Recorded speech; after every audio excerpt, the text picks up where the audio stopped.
Moikka Someturvalta! Mun nimi on Priska ja tervetuloa Someturvan oppitunnille. Me Someturvalla ollaan autettu kiusaamisen ja häirinnän kohteeksi joutuneita lapsia ja nuoria jo pidemmän aikaa. Meillä on paljon kokemusta siitä, millaisia ongelmia lapset ja nuoret somessa kohtaa. Tämän oppitunnin aikana me käydään läpi somen kivoja ja huonoja puolia sekä mitä tehdä, jos joutuu somessa kiusatuksi. Toivottavasti opit paljon uutta, mistä voitte sitten keskustella kavereiden kanssa yhdessä. Somessa voi tapahtua kaikenlaista. Sosiaalinen media koskettaa meistä lähes jokaista.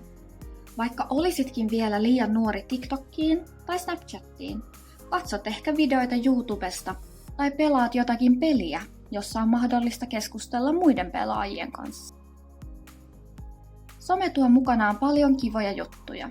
Some ja pelit viihdyttävät, opettavat meille uusia asioita ja niiden kautta voi nopeasti pitää yhteyttä kaikkiin jo olemassa oleviin kavereihin sekä tutustua uusiin kivoihin tyyppeihin.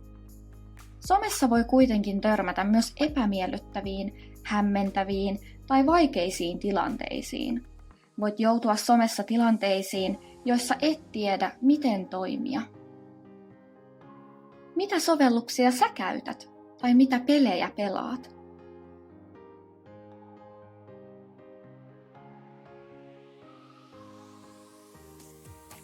Minkä ikäinen voi mennä someen? Yleisimpien somekanavien sallittu ikäraja on 13 vuotta. Ikärajoja on hyvä noudattaa, sillä ne on luotu suojelemaan lapsia. Monissa suosituissa sovelluksissa, kuten TikTokissa tai Snapchatissa, on paljon sisältöä, joka ei sovi edes alle 18-vuotiaalle.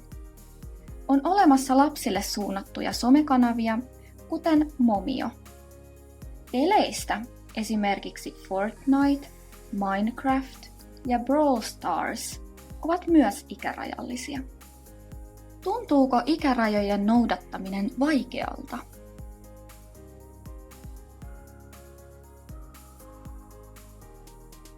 Turvallisesta somen ja netin käytöstä muistutellaan usein, mutta sillä on hyvät syyt. Netti ja some on osa meidän elämäämme, halusimme tai emme.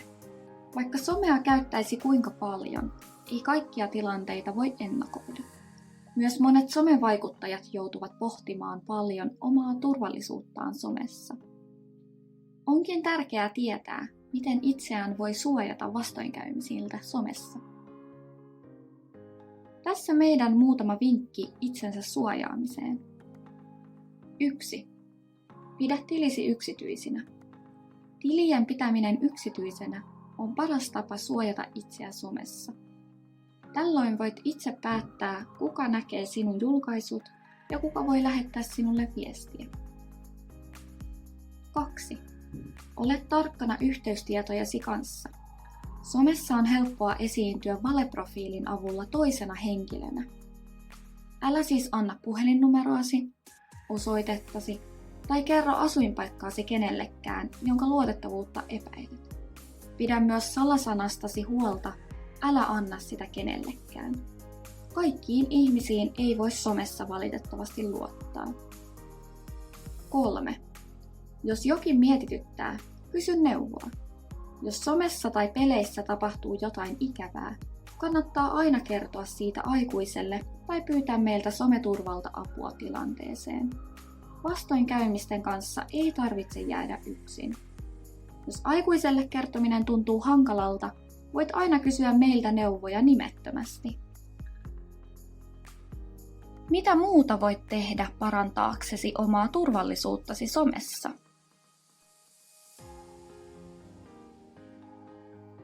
Kouluterveyskyselyn mukaan joka 3. koululaista on kiusattu somessa. Kiusaaminen voi saada somessa monenlaisia muotoja. Tässä on esimerkkejä siitä, minkälaisissa tilanteissa me olemme koululaisia auttaneet. Meiltä on pyydetty apua esimerkiksi, kun joku on haukkunut, jakanut noloa kuvaa tai levittänyt valheita somessa. Lisäksi olemme auttaneet montaa koululaista, kun he ovat saaneet somessa seksuaalissävytteisiä viestejä tai ehdotuksia. Kuulostaako nämä tilanteet sulle tutuilta?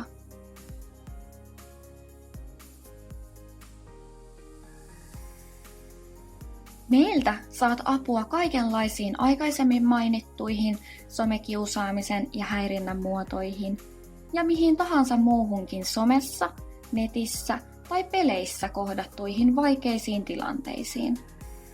Me kuuntelemme sinua ja autamme ratkaisemaan tilanteen. Voit ilmoittaa meille somen ongelmatilanteista Someturvan nettisovelluksessa. Sovellusta ei siis löydy sovelluskaupoista, vaan nettiselaimesta osoitteesta palvelu.someturva.fi. Voit käyttää palvelua niin puhelimella, tietokoneella kuin tabletillakin. Kun ilmoitat tilanteesta, sovellus haastattelee sinua.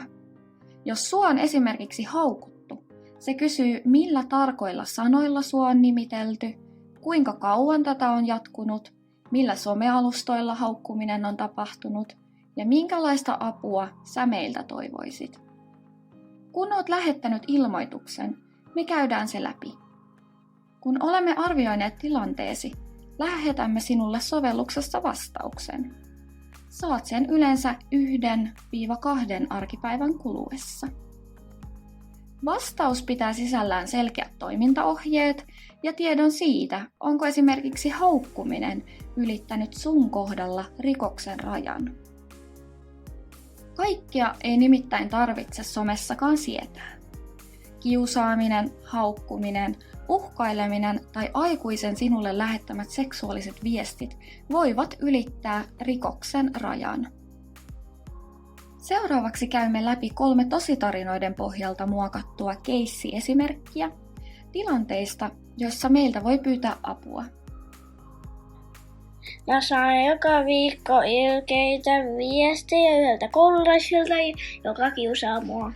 Se haukkuu mun ulkonäköä ja uhkaa, että se aikoo satuttaa mua. Mua pelottaa mennä kouluun. Toisen haukkuminen ja uhkaileminen on väärin ja voi olla jopa rikos. On ihan luonnollista, jos tällaisten uhkailujen jälkeen kouluun meno ahdistaa. Tämän takia onkin tärkeää, että jos joku lähettää sinulle tällaisia viestejä, älä jää asian kanssa yksin, vaan ilmoita asiasta meille. Me autamme sinua ratkaisemaan tilanteen. Mulle kävi silloin tyhmästi, että näin TikTokissa sellaisen käyttäjä, joka myi hienoa accounttia, eli niinku käyttäjää Fortniteen. Se myi sitä tosi halvalla, eli jollain 20 eurolla, ja esitteli kuinka hienoja juttuja se on saanut sillä käyttäjällä tehtyä.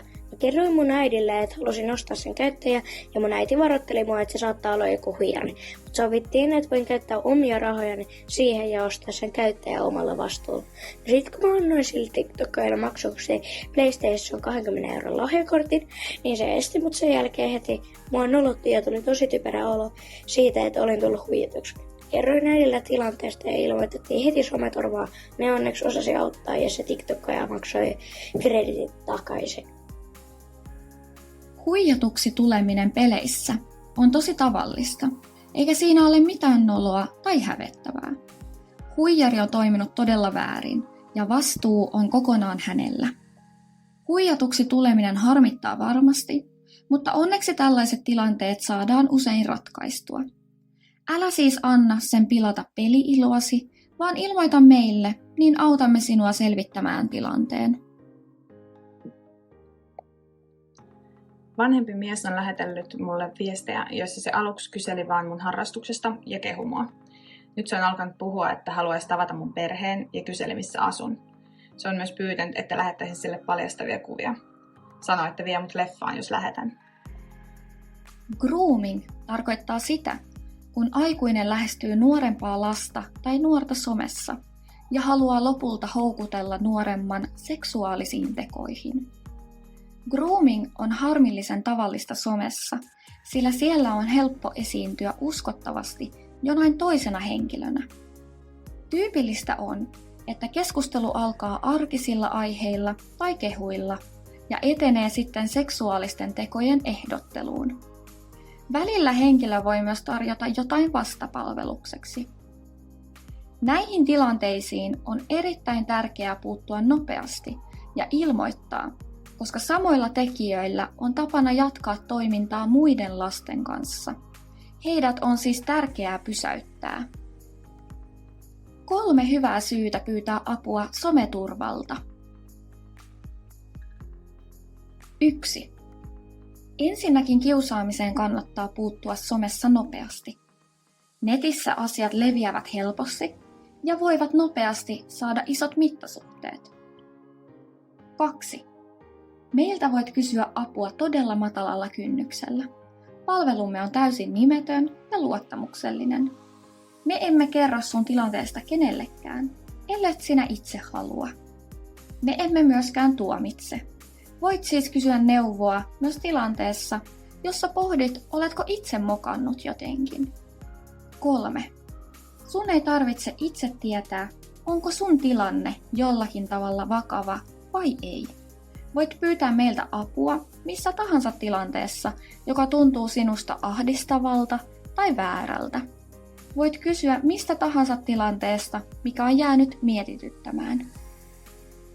Aktivoi siis sun käyttäjätili ja testaa someturvan sovellusta. Voit avata sovelluksen lukemalla QR-koodin tai menemällä osoitteeseen palvelu.someturva.fi. Tarvitset palvelun käyttöönottoon aktivointikoodin. Jokaisella koululla on yksi yhteinen koodi sen oppilaille tai opiskelijoille. Aktivointikoodin avulla varmistamme, että sinulla on käyttöoikeus palveluun. Muista myös tallentaa someturva kotinäytölle tai kirjanmerkkeihin, niin palvelu on aina vain klikkauksen päässä ja saat nopeasti apua.